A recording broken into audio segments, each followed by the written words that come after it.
Okay.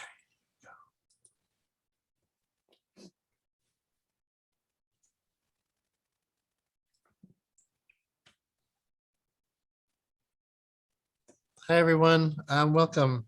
I just want to mention right off the bat that we will be recording this presentation so that those who can't tune in tonight will be able to watch it at a later date. My name is Jeff Metzler, and I am the librarian here at the Aetna Library.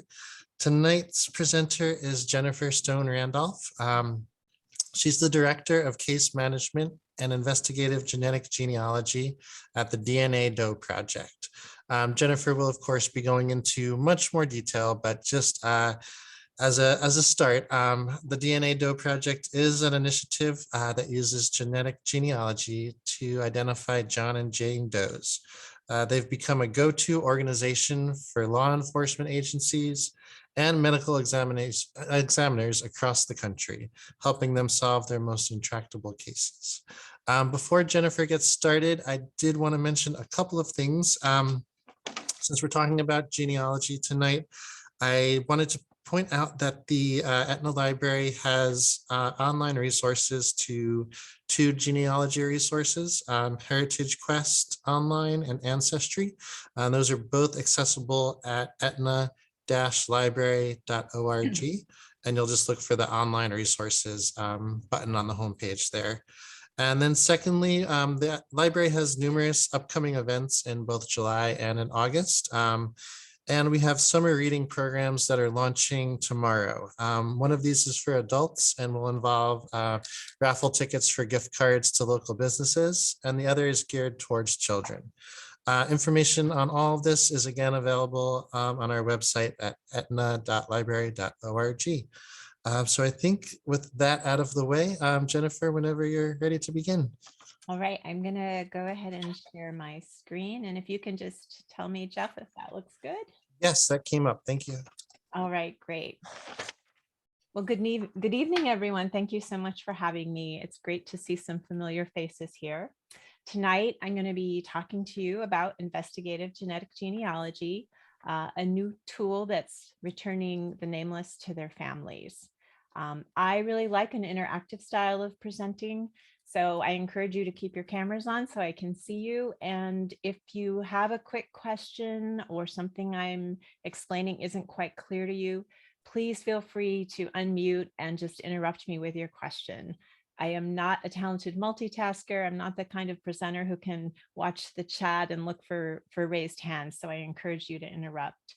And similarly, I like to sometimes throw out questions to the audience. So I hope you won't be shy and will be willing to share your thoughts when we get to those points in the presentation. So as Jeff said, my name is Jennifer Randolph, and I work for the DNA Doe Project, and you're going to be learning more about this organization shortly. And my role there is as the Director of Case Management. So it's a little bit more of an administrative role. I used to do more casework, so that's not so fun. I miss that, but I do get to sort of have my finger in every one of our cases, so that part is interesting. I've been with the DNA Doe Project now for just about 4 years. I do just want to give you a heads up that we are going to be discussing in very general terms some of the challenges of getting DNA from unidentified remains. So these are human remains.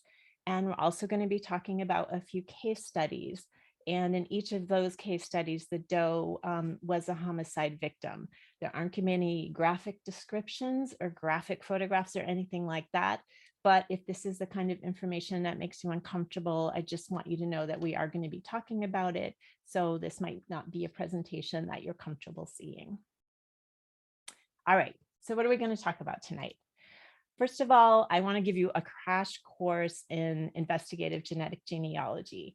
I think it's important context to have and background so that you understand how it is that we work and how it is that this technique has really been a game changer for a lot of cold cases, both unidentified remains and suspect cases. So we're going to go over that first to give you that foundation. And then we're going to move into talking about the DNA Doe Project specifically. I'm going to talk to you a little bit about our mission and our origin story, which is kind of fun. And then we're going to go over a few cases. And these cases will sort of give you a sense of the breadth of work we do, the kind of variety of cases we have, and how it is that we apply that investigative genetic genealogy tool to solve these cases. And then hopefully we'll have a little time at the end for any questions and discussion. So let's get going. All right. What is genetic genealogy? So genetic genealogy is really the marriage of what I would call traditional genealogy, but with the addition of DNA evidence that we get from genetic testing. So let's take this apart and look at it a little more closely. Let's start with traditional genealogy. I'm guessing that there are probably some people in the audience who enjoy genealogy as a hobby or have someone in their family who does. And with traditional genealogy, we're looking at the study of an individual's ancestry, so their ancestors, the people who came before them, and or their descendants, the people who came after them, children, grandchildren, etc. Traditional genealogy has relied on documentary evidence.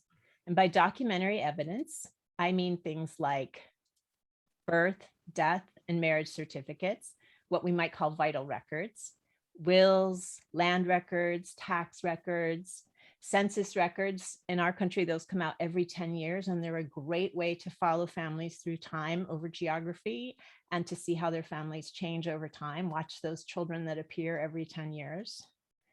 There are also published genealogies or pedigrees, sort of those detailed family trees. Sometimes you'll see genealogy published on a particular surname or a particular family. And then, of course, we also have things like family stories, family lore, and family artifacts. So this is an old Bible that's in my family on my father's side.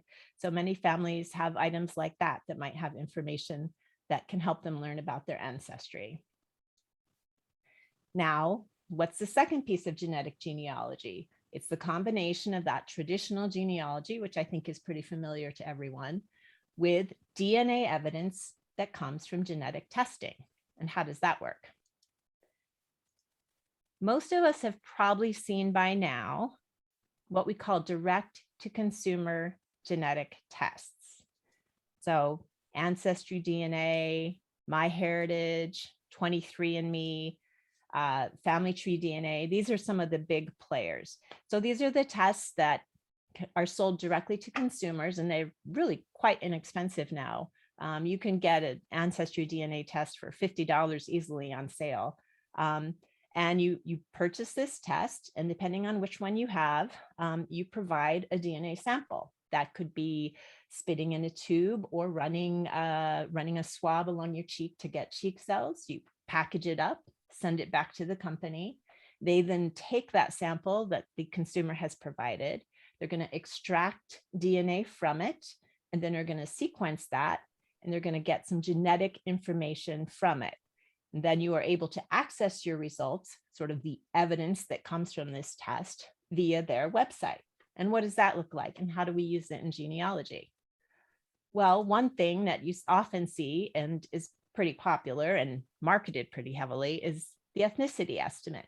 You may have seen those ancestry ads where people talk about, what percentage they are, this or that. There was kind of a funny one that was like, I had a kilt and now I realize I need to get my lederhosen or something like that. So they literally are giving you sort of a percentage breakdown of what your ancestral background is. So here's an example of one. So they break it down in a fair amount of detail. So this individual, they've got some English, Spanish, some indigenous Americas, and they get pretty specific. They're saying Panama and Costa Rica and so on. And they literally assign a percentage to each of those. These are really fun and they're great cocktail conversation, but they aren't necessarily that accurate and they aren't really that helpful for genetic genealogy. So we're not going to talk too much about those. They do have their place and they can provide information, but it's not really the meat of what we use in genetic genealogy. So what do we use? If you take one of these tests, another feature that they have beyond the ethnicity estimate is something that we might call relative matching. And what that is they take your DNA that they have sequenced and they're going to compare you to everyone else in their database. So let's say ancestry, for example. You take an ancestry test, take your DNA, they sequence it, they compare your results to everyone else in the ancestry DNA database. And what they're looking for is they're looking for people who share common DNA with you. Now, the vast majority of people in the database aren't going to share common DNA with you, and they aren't related to you, at least not in a relevant time frame. But there will be a subset of people in that database who share common DNA in some amount with you. And those are people that you are related to some degree. The amount of DNA you share is going to suggest what relationship you might have with them. All right.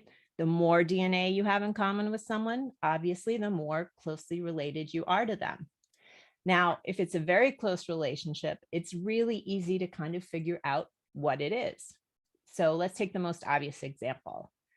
If I test and my parent is in the database, how much of my parent's DNA am I going to have? Anyone want to throw that out?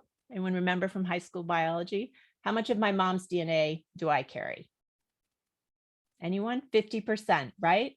And I get 50% from my dad. So it's very easy in a close relationship like that to see how much DNA you share with someone and call what that relationship is. Similarly, a little less DNA, the amount could be an aunt or uncle, a half sibling, or a grandparent.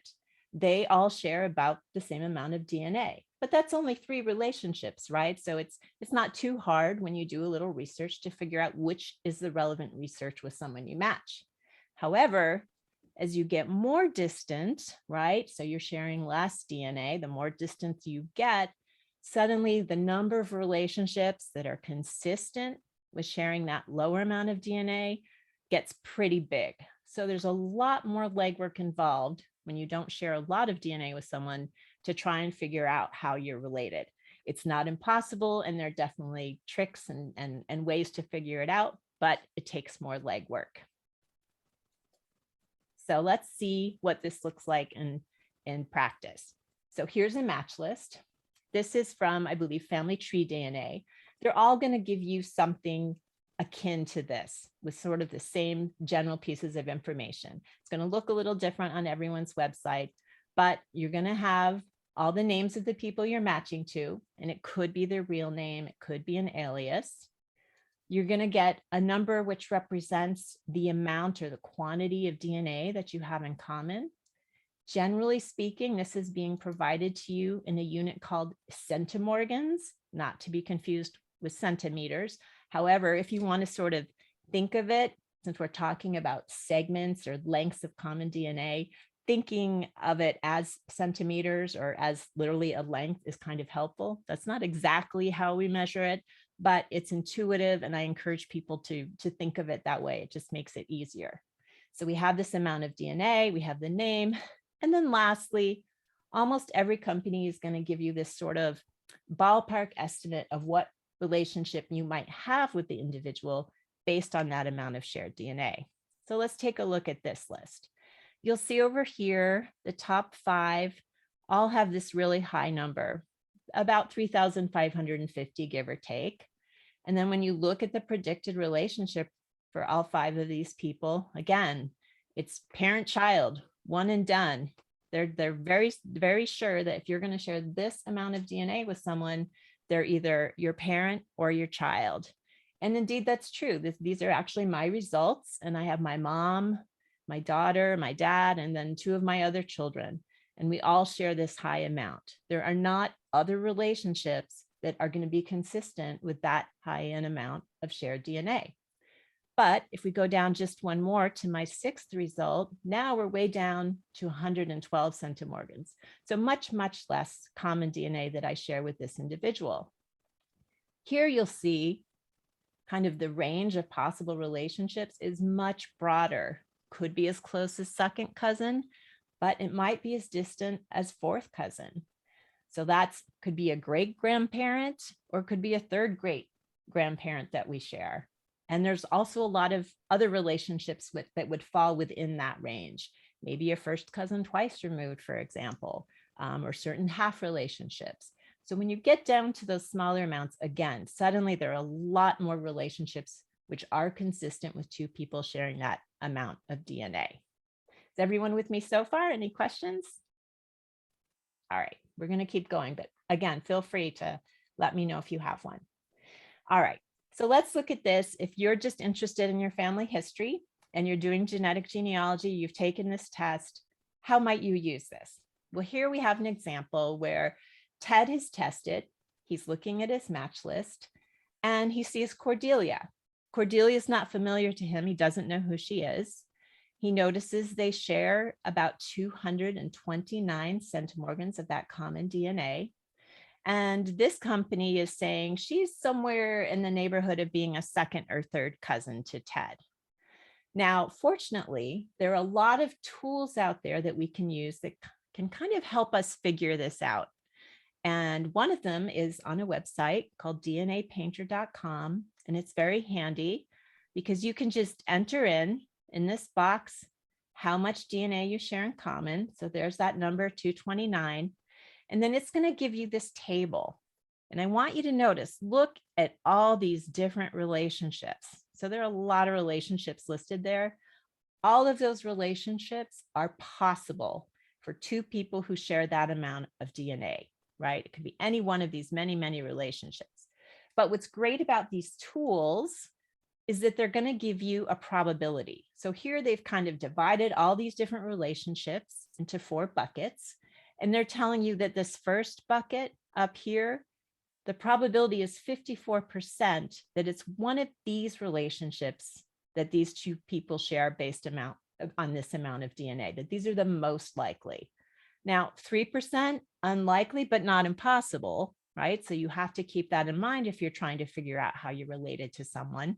But in the name of efficiency, you're gonna want to start with these more common relationships for people who share this amount of DNA. It's just a better use of your time.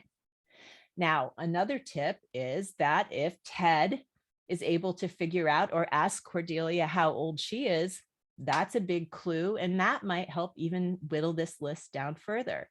So if Ted and Cordelia, for example, are of similar age, it's very unlikely that Cordelia is a half great aunt to Ted if they're the same age, right? Because they're going to be several generations apart. So it would be very unlikely they would be the same age. So you can kind of, through process of elimination, even narrow this down further. So since there's usually a little way to email people who are in your match list, Ted can go ahead and reach out to Cordelia. They can chat and they can compare their family trees one to the other. And as it turns out, Ted has his dad and then his grandfather. And then up here, Ted has a pair of great-grandparents, Irving and Cordelia. And then when Cordelia looks at her family tree, lo and behold, she has her father and then a grandmother and then a pair of great-grandparents, which are the same. So we have several pairs of great-grandparents, but when these two people look at their trees, they discover, hey, we share this one set of common great-grandparents. So now they're able to understand how they're related. And let's see. So if this is a set of parents, that means Irving and Josephine must be siblings. They each have children. The children of siblings are first cousins to each other, right? And then the children of 2 first cousins, Ted and Cordelia, are second cousins. That's what second cousins are. They are second cousins to each other. And as you recall, that was one of those high probability relationships. So this can be helpful. You can meet cousins that you would never have met otherwise had you not DNA tested. And maybe these distant cousins have the family Bible that you don't have, and they can help you break down a brick wall that way, or they have other family information they can share. So this is where genetic genealogy can be a helpful addition to your documentary research and help you build that family tree out a little more and maybe have access to information that you wouldn't have had otherwise. So after people did this for a while, they began to realize that genetic genealogy could also be a really powerful tool to learn about your biological family, right? Because not everybody knows about their biological family. Sometimes the documentary evidence we access is inaccurate or not reflective of our biological family. we have our social family, right? The social family that maybe we were raised with and grew up with, but that's not necessarily equivalent to our biological family. This is most evident, of course, in situations where people have been adopted. Sometimes people are formally adopted and there are records that reflect that adoption. And more we see that people are able to access those records. But especially if you go back a ways, there are also informal adoptions where there are no records of that biological family or that biological heritage, or people live in a state where records are still sealed, but they want to learn that. They want to learn about their heritage. And more recently, of course, we have donor conceived individuals. Again, they have their social family, but it's different than their biological family. So there's information about their heritage that they're missing. So what people have developed is a technique that can leverage genetic genealogy, the results from these tests, these direct consumer DNA tests, to figure out their biological family. So let's take a look at how that works, because it's a little bit different, right? You can't just email someone and say, let's compare our family trees, because if you don't know your biological family tree, you have nothing to compare. But there's a great workaround, and we're going to see how that goes. Okay. So we have a person who is adopted, and they're interested in finding out about their biological family. So they go ahead and they test with Ancestry, and they get that match list. So they have match 1 and match 2. All right. And most of these sites, well, all of these sites, all of these company sites, when you take a test, not only will give you a match list, but you can also understand, of the people I match, who, what are other matches that we have in common? In other words, people who match me and them. So that looks like this. So here's someone who matches the adopted individual, right, in their match list. Match 2 also matches the adopted person. But we can also find out by using the tools on the website, the company website, that match 1 and match 2 also match each other. So not only do each of them match our adopted individual, they also match each other. So if all 3 of these people share common DNA, what can we infer about them, about their family trees? Does anyone want to take a stab at that? What must be true if they all, or what is most likely true? It's not 100% true, but we're not going to go down that rabbit hole here today. If they all share common DNA, right, they must all share a common relative somewhere in their trees, right? Because you have to have received that DNA from someone, that same someone, and that's why you all match, because you've inherited a portion of someone's DNA, the same person. All right. So what do we do next to try and figure out the biological identity of the person who's adopted? Can't build their tree because we don't have the information. But we know we have these 2 matches who not only match them, but they match each other. So we're going to go with that, and we're going to start building their trees. Okay. So here's match 1, and we build up their tree. Now, for the sake of space, I'm only showing you one little branch of their tree. When you do this in practice, of course, you have to build out their entire tree. All right, so we build back their tree, and often we go way farther back than great grandparents, but for the sake of this example, that's what we're going to do. All right, then we have to go to match 2, and we go through the same exercise, and we build back their tree. And lo and behold, what do we find? So again, we're just looking at match 1 and match 2 right now.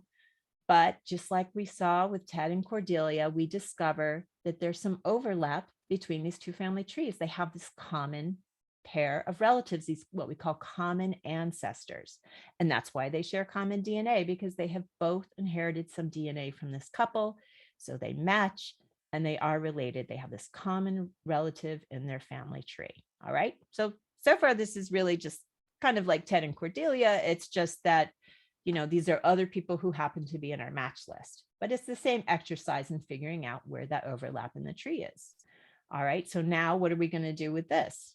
So we've identified this common ancestral couple, right, that goes to both match 1 and match 2.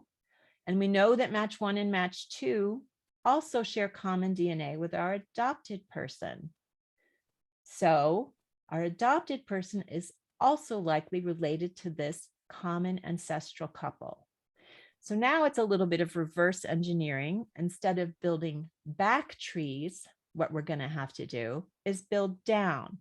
We look at all the descendants of those great grandparents. We look at their children and their grandchildren down to their great grandchildren.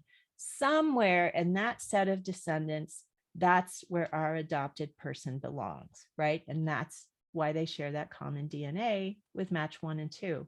So you have to pull out all your tricks and you have to research all the descendants of this couple, and you start building down, and eventually you can figure out where the adopted person fits in this tree. Now, this is a bit of a simplification. It's a little bit more complicated than this, and you're having to look at maternal and paternal lines, but I just want you to understand the gist of it. This is sort of how we can look at matches, understand how matches are related to each other, and then infer where the unknown person, in this case, an adopted individual, where they fit in, and we can get clues to their identity. All right. Any questions at this point? Are people sort of comfortable with the general idea of how this works? Yes? Okay, I'll keep going then. Okay, so this leads us into learning about the DNA Doe Project. So I want to introduce you to Dr. Margaret Press. She is a very interesting woman, just a very interesting history. She's a linguist by training, but she worked during her lifetime as a computer programmer. She got her piloting license, and she's also an author. She's written fictional mysteries as well as true crime novels. And in addition to that, she was a genealogist as a hobby. I believe it was her grandmother who first got her interested in the family genealogy, so she's been doing it forever. And then, of course, when DNA tests came along, she got interested in genetic genealogy, as most hobby genealogists have. And from that, just as we went through in our presentation, that led into her working with people who were adopted to help them discover their biological family. So she has this background. And in addition to writing mystery books, she's also a consumer of them. And one of the authors that she particularly liked was Sue Grafton. And if I had to guess, there are probably some Sue Grafton books available in the Etna Library. Some of you may know her. She's gone now, but she had this whole series of mysteries, and they followed the alphabet. So the first was A. A is for whatever, B is for whatever, etc., all through the alphabet. I don't think that she quite made it to Z, but Margaret was reading Q is for Quarry. And this particular book dealt with a Jane Doe in California, near where Margaret happened to be living at the time when she was reading this book. Now, when I say Jane or John Doe today, I'm using it in this very sort of narrow or specific sense of an unidentified deceased individual. All right, so someone who has passed away, but their identity is unknown, and no one's been able to figure it out sort of using the traditional methods. So this was a mystery about a Jane Doe, and it really got her to thinking. If we are able to take someone who is adopted, who is in some ways, right, a Doe because their biological family is completely unknown, and we're able to figure out their identity using genetic genealogy, why can't we apply that same technique to Jane and John Doe's to figure out who they are, particularly these cold cases that no one's been able to figure out? And this epiphany was back in February of 2017. Well, she got right on that. And she teamed up with Dr. Colleen Fitzpatrick, who's our other co-founder, the two very talented, very bright women, and they formed the DNA Doe Project. So this was in the fall of 2017. It's a nonprofit organization based in California. And the mission of the DNA Doe Project is to help law enforcement agencies and medical examiners identify John and Jane Does by offering pro bono genetic genealogy research. So the sentiment behind this was really humanitarian. We have, I think it was in 2007, the estimate was some 40,000 sets of unidentified remains in the United States. And in any given year, so that was quite some time ago, 14 or so years ago, In any given year, there are usually about 4,000 cases of unidentified remains. And after a year's time, it's pretty typical for a quarter of those, or about 1,000, to still be unidentified. They just are not able to figure out who they are. And at the DNA Doe Project, we believe that everyone, no matter who you are, what your story, you deserve to have the dignity of being laid to rest with your name. So that's part of it. And then the other part is you have to think of all the families who just have no idea what happened to someone who was important in their life, or people who have a coworker or a friend who just went missing, and they're wondering year after year what happened to them. So our work is rooted in trying to address both those issues, give people the dignity of being laid to rest with their name, and give families answers, even if they're difficult ones. So this takes us to what is investigative genetic genealogy. We've talked about genetic genealogy kind of for our own family research, and now how that sort of morphed into this tool to help people who didn't know their biological family discover information about it. So now we've taken this yet a step further into what we call today investigative genetic genealogy. And this sort of comes in two flavors. So we can use this technique for unidentified remains, as we've been talking about, but it's also used in what we call suspect cases. So in this instance, a crime has been perpetrated and the supposed perpetrator has left DNA behind at the scene in some form or another. So this technique can also be applied to those samples to identify the donor of that DNA at a crime scene. And then that individual can be interviewed to see if indeed they were a perpetrator of the crime. Our organization does not do that type of work. There are many organizations that do, and you may have seen headlines in the news. The big one was the serial killer out in California, the Golden State Killer was sort of his moniker. That was sort of the big case to highlight this technique that kind of hit national news. We actually solved a Doe case and announced it a few weeks before that, but it didn't get nearly the publicity that that one did.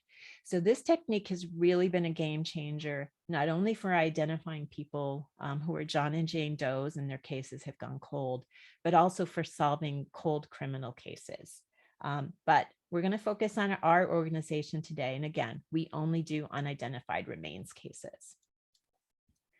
So it's great we can apply this technique, right? But there are some pretty unique challenges that we face that people who are doing this and taking a consumer test don't have to think about. So the first of these is just to get an adequate DNA sample. If you take a home test, you're either spitting in a tube or rubbing your cheek, and it's, a very robust sample. There's going to be a lot of DNA in there, and it doesn't suffer from contamination. And it's going to be really easy for a lab to extract DNA from, say, the saliva sample, and then be able to sequence it and create a nice little file that can be uploaded into a database. That is not the kind of sample that we work with. So if you think about unidentified remains cases, these are people who may have been out, their remains subject to the elements, often for just very, very long periods, that to the point that all we're dealing with really are skeletal remains. Sometimes all we have to work with may be hair, and it's rootless hair at that. Occasionally we may have tissue. If we're really lucky, if someone was found pretty soon after their time of death and they had an autopsy, a blood card is created. And that's just a little bit spot of blood that's put on a card. And that's usually when we have one of those, we're very happy. It's easy to get DNA from that, and it's easy to sequence it. But if you think of remains that have been exposed to the elements for a long time, maybe they've been in water, there's going to be a lot of contamination, primarily bacteria. So that's a challenge, just trying to discern the victim or the doe's DNA, pull that out, as opposed to the bacterial contamination. And then, of course, there's the breakdown, the degradation of the DNA. So that can be another challenge. So it's a lot harder for us to get a workable DNA sample in the line of work that we do than it is when you're dealing with what you get from a consumer test. And then we have to take all the data we do get. some of which may be missing, right? There may be some holes in that data because of the degradation. So we have to try and kind of impute that missing information and then create a file that is similar to the file Ancestry DNA creates, right? Because it has to be compatible to upload into a database and be compared to the consumers who have taken these kinds of tests. There's a lot of front end work before we can even think about doing the genealogy. The other big hurdle we have is database access.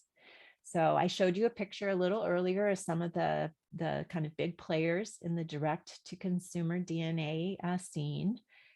Most of those do not allow uploads for what are kind of universally known as law enforcement cases, be they suspect or be they some unknown remains. Ancestry DNA has by far the biggest database with over 20 million people represented. Right. So if you upload to Ancestry DNA when there are that many people in the database, right, just if you think of it from a probability standpoint, you're likely to have some pretty high matches, right? Some pretty closely related people within those 21 million, right? And as we know, when you have a closer match, it's easier to figure out how you're related. If all you have is a distant match, it's a lot harder. We don't have access to Ancestry. We don't have access to 23andMe, which is in second place with about 14.5 million in their database. And then MyHeritage, much smaller, but still over 5 million. We're not allowed to upload into that database either. Those are just the terms of service of those sites. That's a decision these companies have made. They don't want those types of cases, those law enforcement cases, uploaded into their database. So what we're left with is family tree DNA, which was also one of those kits I showed you a while ago. But they have a much smaller database. It's just over 1.5 million people, but they will take our uploads. So that's something. But our real kind of bread and butter where we do most of our work is actually a database called GEDmatch. And this is unique enough that I just want to describe it to you a little bit. So GEDmatch is a third-party website, and it's not affiliated with any of these other testing companies, and they don't actually sell DNA tests. You can't buy a test from GEDmatch. But it's a database that's sort of a clearinghouse because no matter where you've tested, you can download what's called your raw data. It's just really a little text file, and it has a bunch of numbers. Each number represents a unique marker that was tested, and then letters, those letters being sort of what your results were at that marker. So again, it's just fairly straightforward, simple text file. You can download it, whether you tested at Ancestry or 23andMe or wherever. You may have to dig to find out how to do it, but you can download that file. Then you can go over to GEDmatch and you can upload it. Now, this database wasn't created in the time of investigative genetic genealogy. I forget exactly when it was created, but the intent was actually to help hobbyists. Well, it only costs $50 to buy, an Ancestry DNA test on sale now. These tests not too long ago were much more expensive, hundreds of dollars each.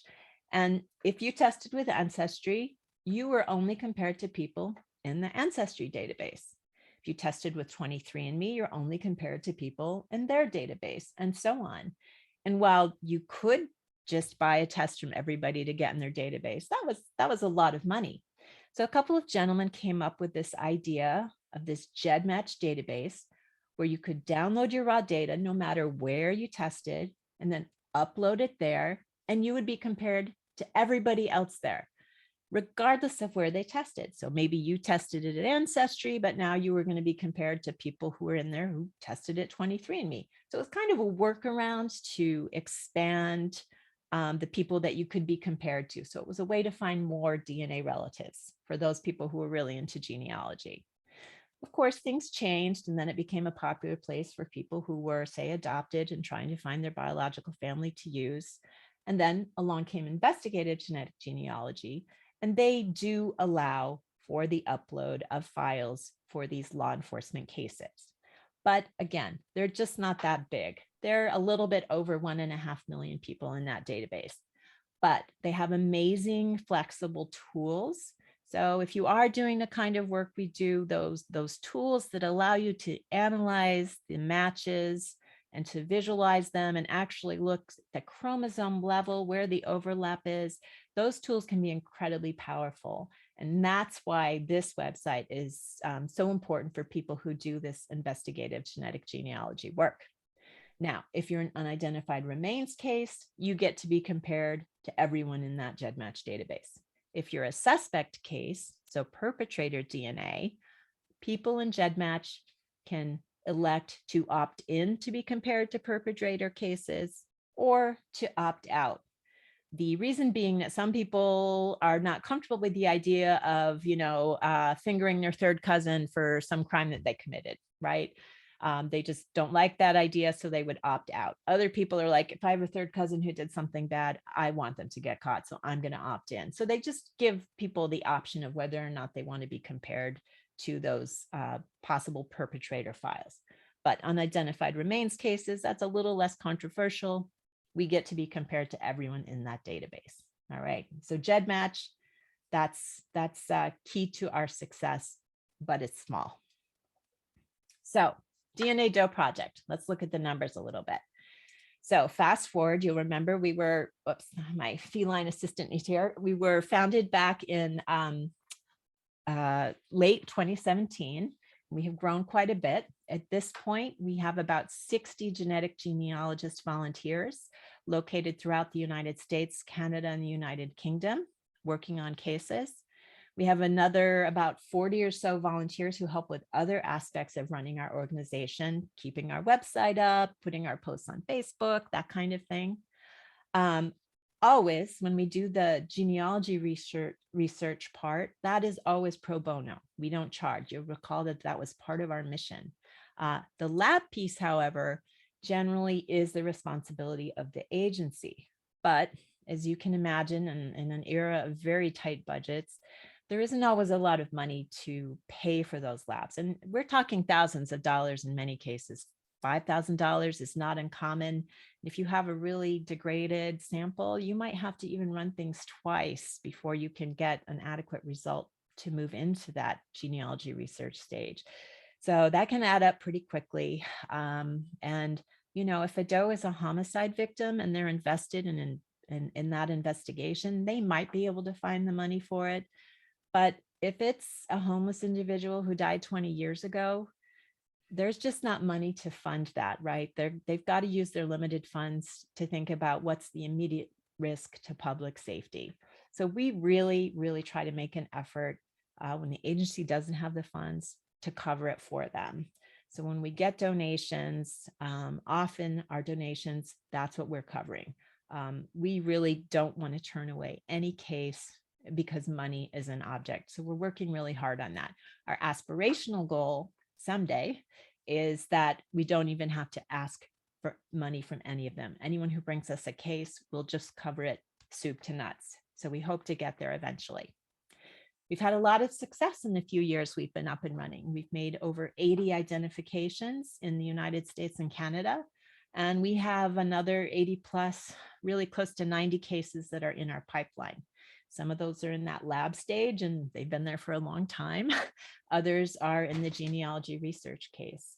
The technology gets better and better. We have been able to make a successful identification with as few as 3 viable cells. The DNA from 3 cells has been enough for us to get what we need to do an identification. And if you think about that, that is really quite remarkable. Just in a few years, we've been up and running. We now, this didn't used to be the case, but we can now have a rootless hair, and we have a lab that works with us that can get DNA out of those rootless hairs that's usable, and we can do whole genome sequencing. We sequence the entire genome. And again, we're able to use that to try and make an identification. We have successfully dated human remains that go back as far as 1852, so pre-Civil War. So it's really quite remarkable what we're able to do. And we just have had incredible success solving some really difficult cold cases. And again, providing answers to families and letting people be laid to rest with their name. So who are we identifying? a lot of homicide victims. Many of our does are victims of homicide, but sometimes they're just people who were without housing and passed away. We have some who were victims of accidents out of town and didn't have identification with them, victims of forest fires, fast moving forest fires, or other kinds of natural disasters, victims of suicide who didn't have any identification with them. We are working with the Canadian government to help put names to the unidentified remains of some of their soldiers from World War I, the Korean War, and World War II. And sometimes when people are engaged in construction, they inadvertently will disinter somebody. So it's, a burial from way back when. The 1852 case I mentioned is a case of this. And we're able to figure out who those people are, and they can be reinterred with their name. Our does have been white, Black, Asian, Hispanic, Indigenous or First Nations, Jewish, and recent immigrants. I will tell you that if we have a doe who is white and Northwestern European, it's going to be a pretty easy case, and we'll probably be able to solve it without taking much time and without much difficulty. All those other populations in that list, however, can be extremely challenging for a few reasons. First of all, those other populations are underrepresented in those databases. So remember, we're only able to use the smaller databases to begin with, and they're overwhelmingly white and Northwestern European. These other populations are poorly represented. So we're already working with a small database, and now a lot of people in the database don't even apply. We're getting really distant matches and not many of them. So that's hard work. And then there's the aspect of not having great documentary evidence. If you're trying to identify a Black or African-American doe and you have very distant matches, think how far back you have to build those trees, right? Way past great grandparents, but we're, in the era of slavery, and there just aren't good documents about enslaved people. Similarly, the Jewish population, think of all the destroyed records and the upheaval that population's been through, and there just aren't good records to trace these people back. So those populations are really hard, and they take a lot of time. And if the agencies had to pay by the hour for the research, which is the typical model, they could never afford to identify these people. And that's, again, one of the really great things I think about our organization, as we aren't charging. We've had cases that have taken as many as 20,000 volunteer hours to solve, but the cost of those 20,000 hours to the agency is zero. So whether it takes 3 or 20,000, they don't have to pay. So it really levels the playing field, and every doe, regardless of what population they come from, has a chance to be identified, and we will never give up. Sometimes we're just waiting for those better matches to roll in or to come up with some other way to figure out who they are, but we will never give up on a case. And that's one of the things I really like about our organization. So let's look at a few cases, and I'm going to kind of illustrate some of the points I've just been sharing with you. So this is one of the first cases we had, and the first case that we announced publicly. So this was before Golden State Killer was announced. And this is Buckskin Girl. She was found in Ohio in the early 80s. She was the victim of a homicide. She had not passed away for very long when she was found. She was young, in her late teens or early 20s. She had this very distinctive poncho on. And so that's how, when they couldn't figure out her identity, she became known as the Buckskin Girl. She was unidentified for over 37 years when the case came to us.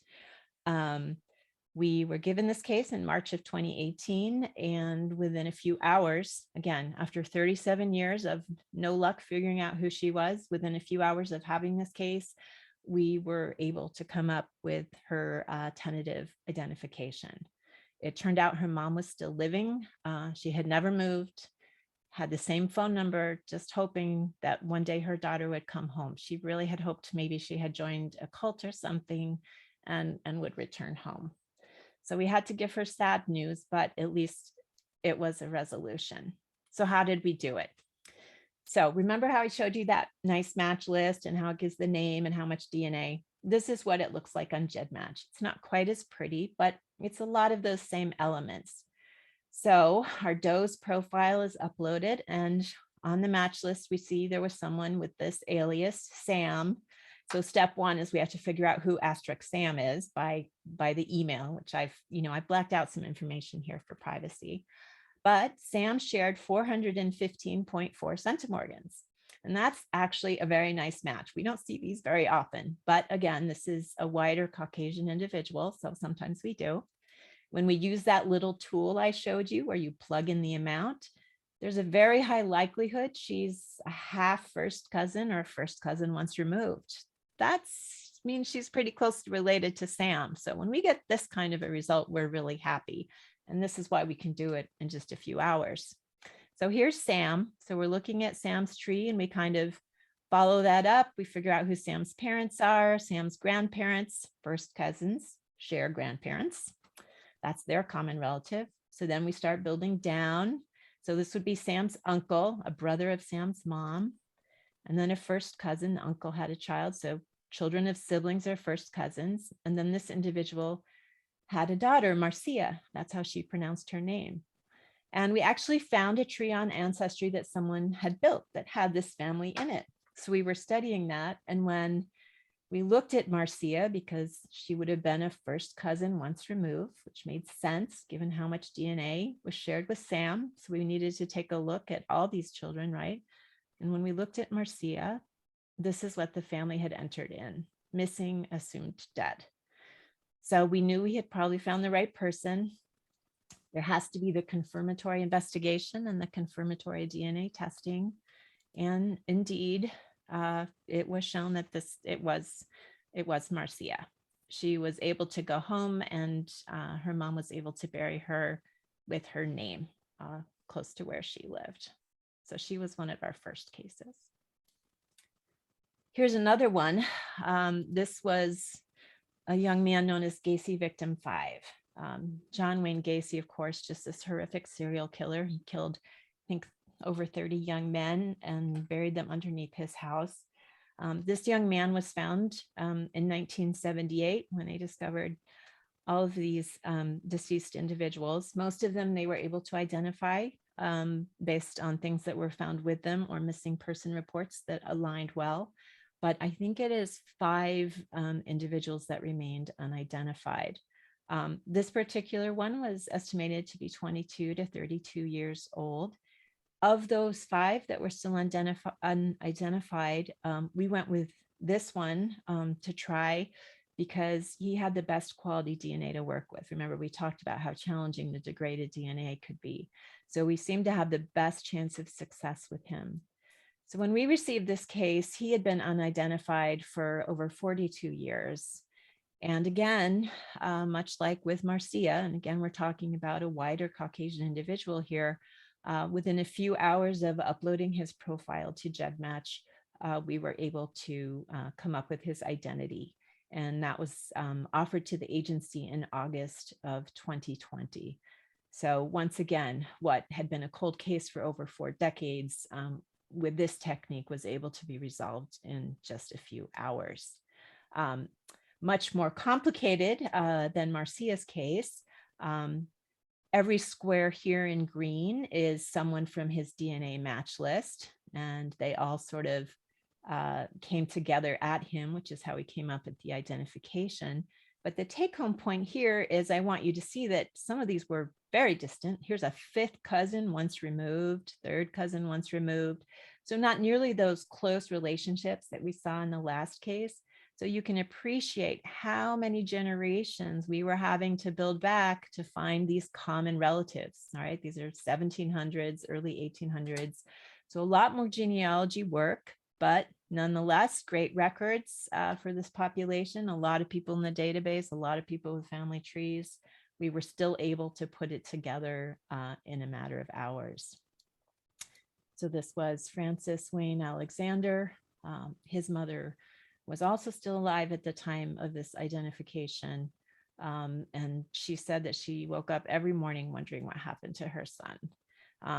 You'll recall that we made this identification, I guess, was it August of 2020?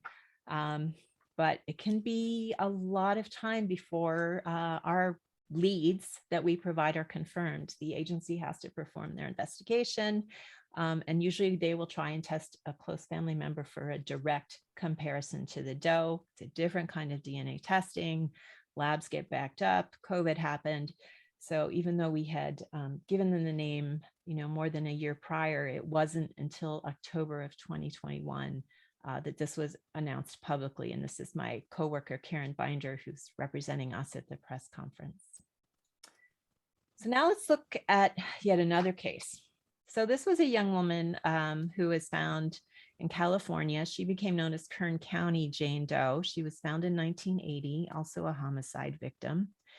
At the time when she was found, based on her appearance, they thought she was likely Hispanic or possibly Native American, Indian from that area. There were several reservations and tribes associated with that area of California. They tried to identify her unsuccessfully. She had some very distinctive tattoos that you would think might be helpful. She had one that said, "Mother, I love you," and then "Love you, Seattle," with the name Shirley. But even with this fairly specific information, they were not able to identify her. So again, she was found in 1980. They did figure out who killed her in 2015.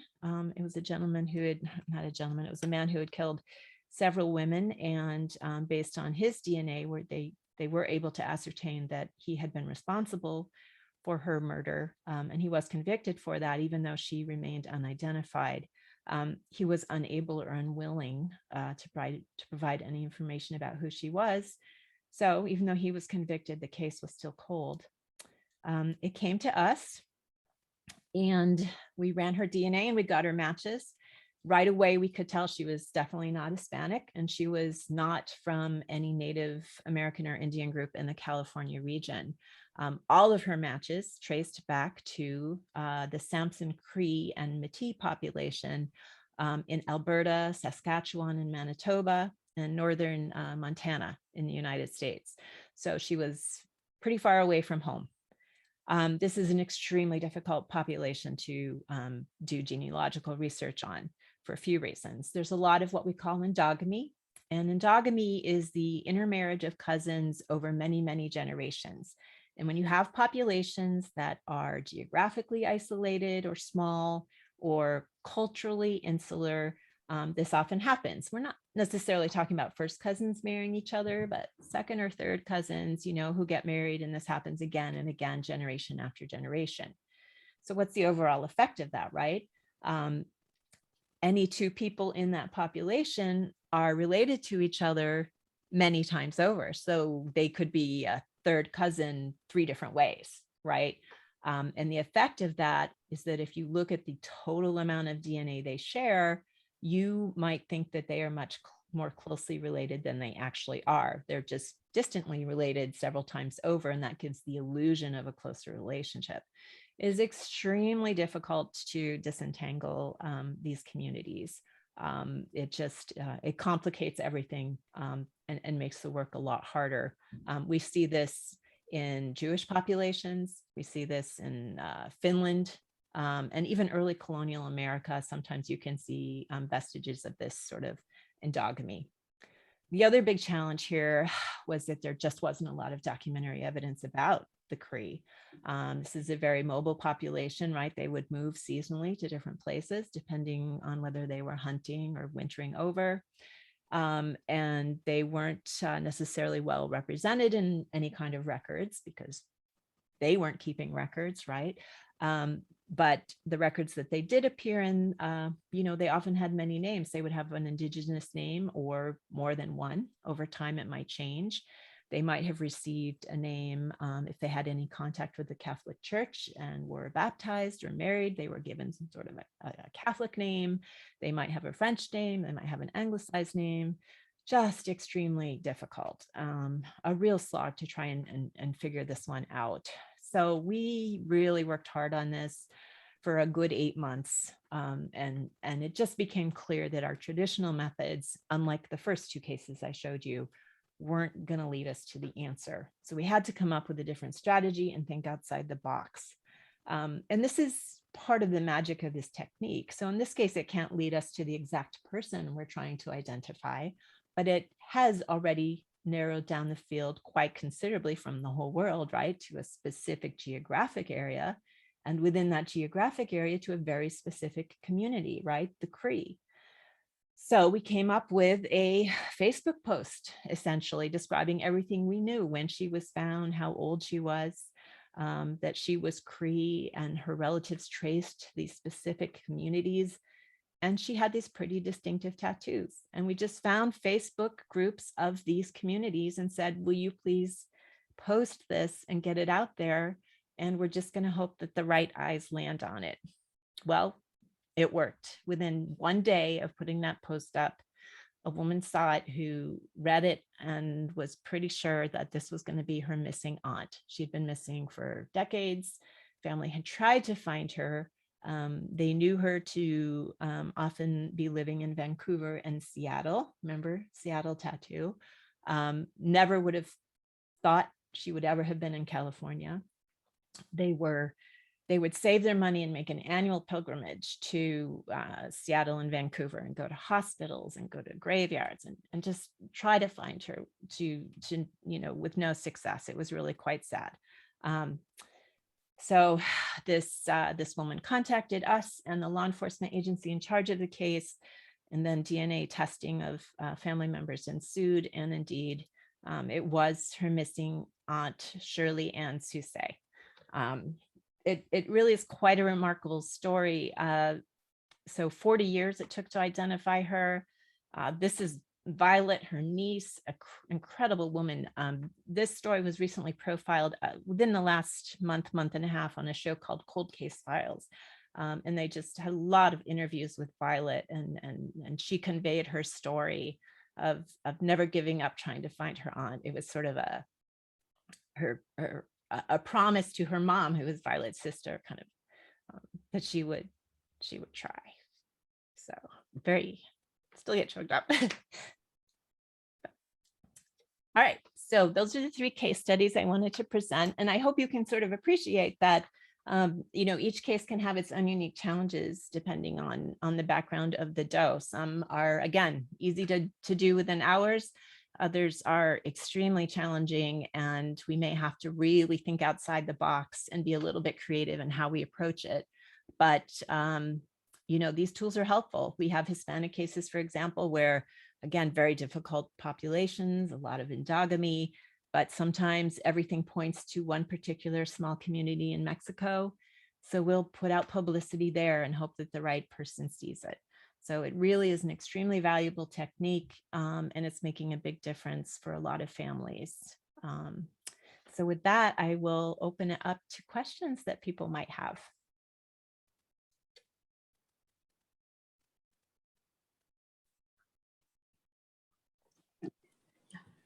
Jen, This is Reed. Oh, it's Reed. I'm sorry. Yeah.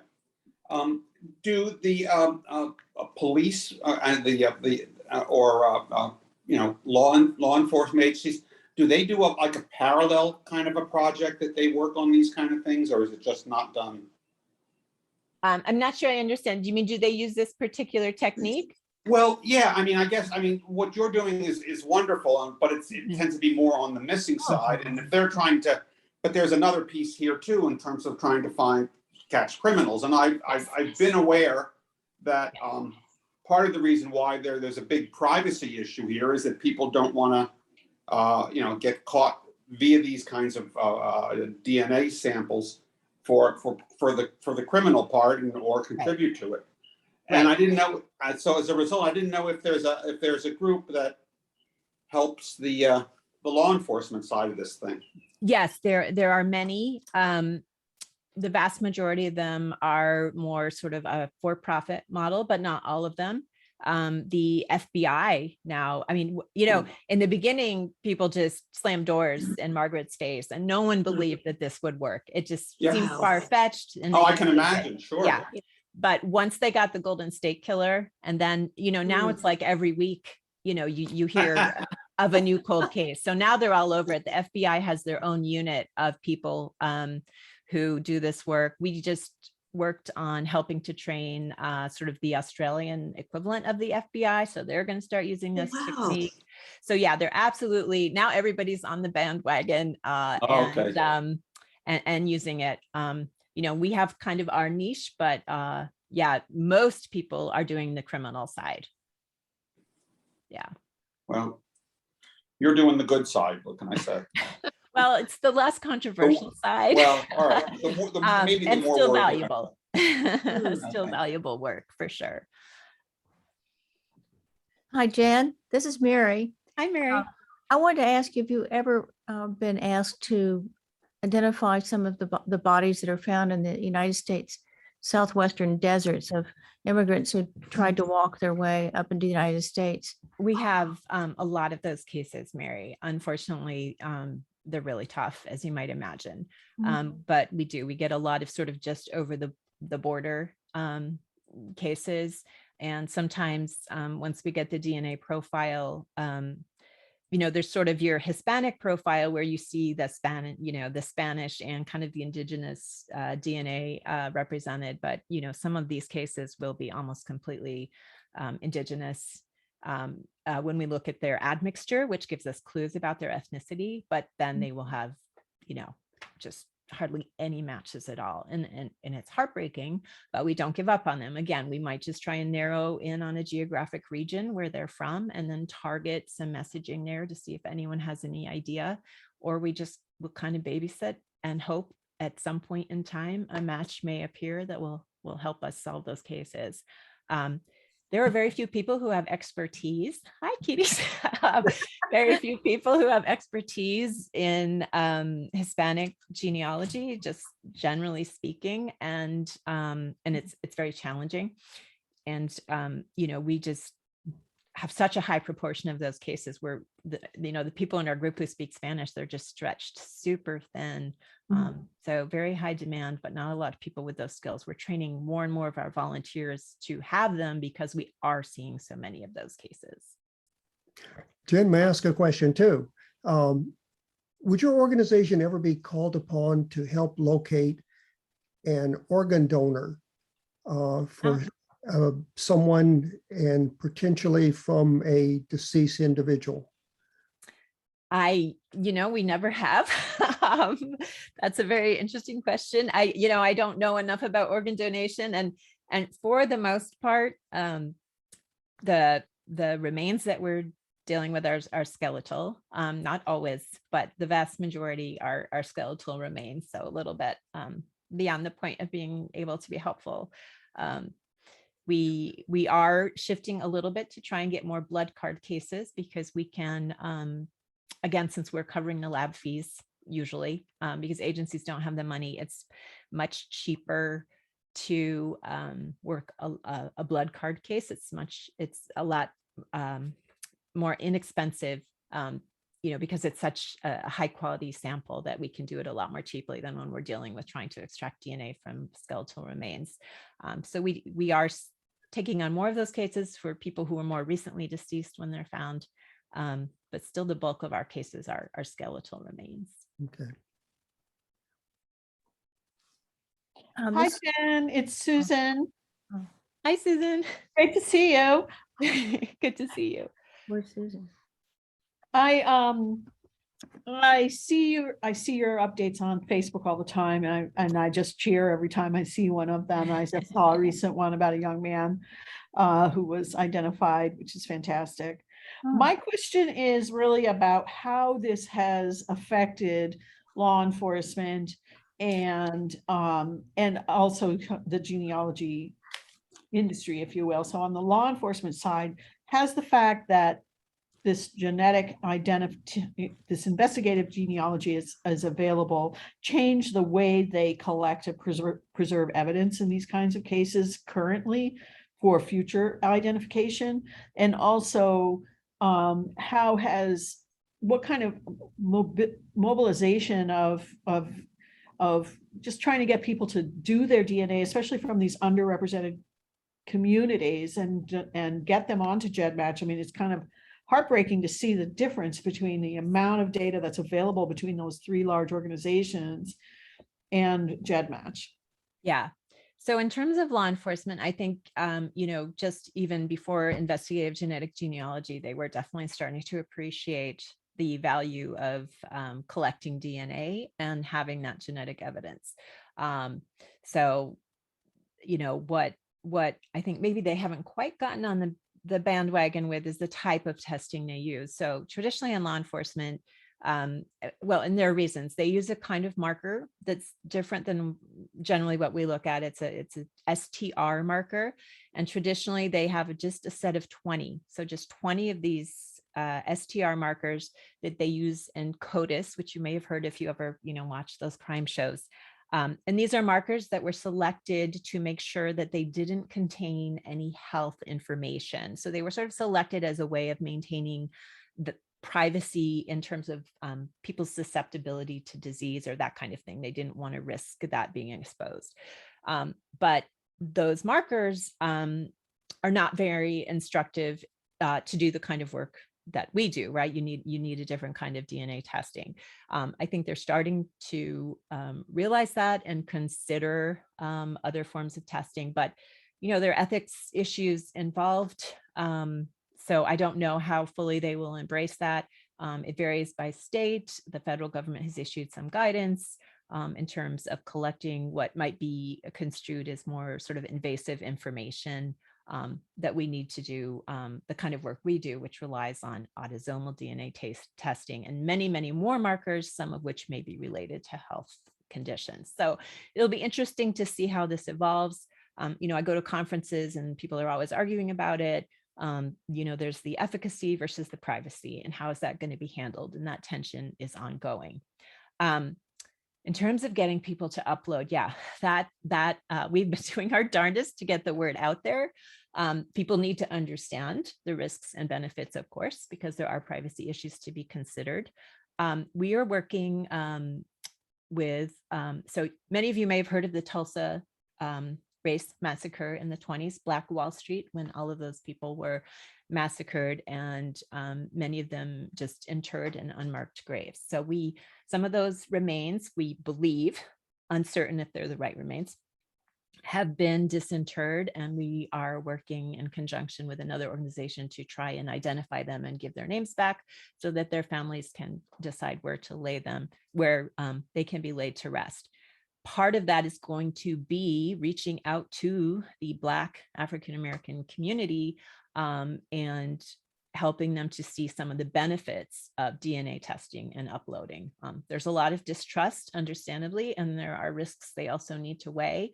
So we're working with leaders in this community to try to understand how to best convey that there are also benefits. We're working with another organization called Black and Missing, and they're going to help us, sort of translate that message to their community about, what some of the upsides are for doing this to help find their missing folk. And, so we're hopeful that some of these initiatives will help raise awareness.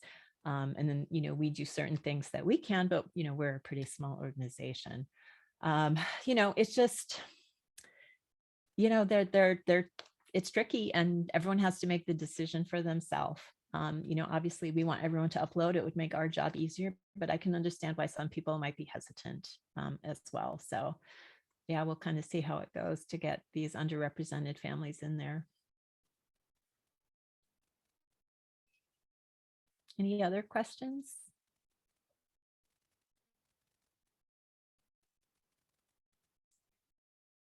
Thank you all so much for your time. I really appreciate you listening and learning about our organization, and it's great to see so many familiar faces here tonight. Yeah, thank you, Jennifer, so much for your time tonight. It was really interesting, and I learned a lot. And thank you, everyone, for attending and spending this part of your evening with us. Really appreciate it.